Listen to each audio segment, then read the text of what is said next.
There have been a number of classic game consoles that got the LEGO treatment over the years, including the NES and Atari 2600. And now, it looks like Mattel is jumping in the fun as well. Welcome to GadInsider, your go-to place for the latest tech and gaming news. You'll soon be able to build a version of the original Xbox, perhaps even while sitting on an Xbox cushion from IKEA. However, this is a model from Mattel rather than LEGO. Mattel is offering a 1:1 scale model of the Xbox. It's a 3,509-piece interactive set with 3 small modules that reference Halo Combat Evolved, The Elder Scrolls 3 Morrowind, and Psychonauts, which is slightly awkward given Psychonauts developer Double Fine only just separated from Xbox. The modules and their associated figurines can be removed and displayed separately. One neat thing to notice is that when you press a button to the chunky controller, which can somehow be even more uncomfortable in brick form, the console triggers a lighting effect on a module. Plus, the associated game soundtrack will play too. According to a press release, there's also a hidden button combo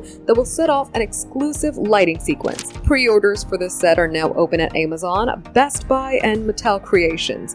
But get ready to dig a hole in your pocket, as it won't come cheap. The set will set you back $330, which is more than the original console or the Xbox Series S's initial cost. At least this brick set won't see any price hike because of RAM shortage and component crisis. For more updates, subscribe to GadInsider, like and share the video, and don't forget to press the bell icon so you never miss any update.